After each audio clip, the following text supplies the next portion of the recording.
हमारी हिंदू संस्कृति में वेदों का बहुत महत्व है, फिलॉसफी में वेदों का बहुत महत्व है, क्योंकि उन्हें कहा जाता है कि जो वेद है परमात्मा की ही वाणी है। चार वेद है, परमात्मा की ही वाणी है। और वेदों के साथ उसके इमीडिएटली बाद, उसके तुरंत बाद उपनिषद, 11 उपनिषद लिखे गए।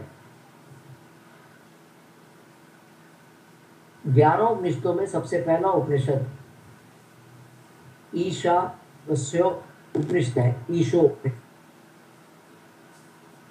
उपनिषद यजुर्वेद का 40वां चैप्टर है, 40वां अध्याय है।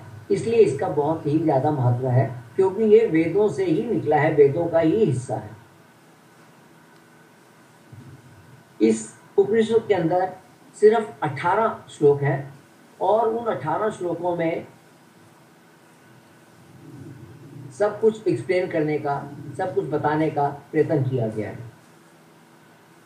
बाद में जो वेद व्यास जी ने गीता के अंदर कर्म योग का विस्तार किया, वो भी उसकी शुरुआत इसी उपनिषद से निकलती है।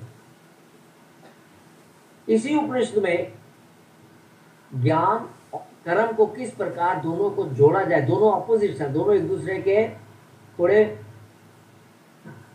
एक दूसरे से दूसरी दिशा में जाते हैं। कर्म और ज्ञान, इन दोनों को कैसे साथ लाया जाए और लाकर एक हायर लेवल के ऊपर पहुंचा जाए, एक ऊंचे लेवल पर पहुंचा जाए, ताकि प्रभु की प्राप्ति हो, वो सब इसमें बताया गया है। जितने भी उपनिषद है वो शुरू शांति पाठ से होते हैं। ईशोपनिषद भी शांति पाठ से होता है। इसमें बताया गया है, शांति पाठ में कहा है कि जो परमेश्वर है वो परिपूर्ण है, जगत उनसे ही पैदा हुआ है और जगत क्योंकि परमात्मा से पैदा हुआ है इसलिए वो भी परिपूर्ण है। ब्रह्म से पूर्ण निकलने पर भी जो बाकी बचता है वो भी पूर्ण ही बचता है। इसको इस तरीके से समझा जा सकता है कि जब जगत प्रभु से निकला तो जगत भी परिपूर्ण है और पर ब्रह्म भी परिपूर्ण है। ऐसा नहीं है जैसे आज जो एक संसार के अंदर चलता है वो ये होता है कि अगर एक अकाउंट में से कुछ पैसा निकाल दिया जाए तो बाकी शेष जो बचता है वो कम रह जाता है। जैसे बैंक में 1000 रुपया है, 500 निकाल दिया तो 500 ही रह गया। लेकिन परमात्मा के बारे में ऐसा नहीं है।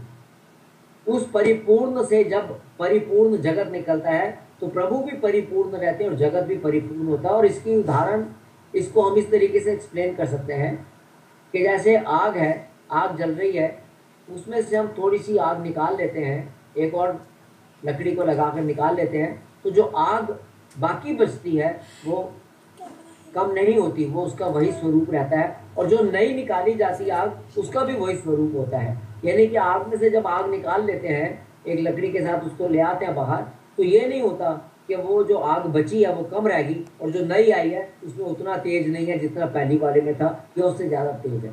तो इसी प्रकार से ये इसी तरह ये समझना चाहिए कि जब परमात्मा से जगत निकलता है तो परमात्मा फिर पूरे के पूरे रहते हैं और जगत भी परिपूर्ण रहता है।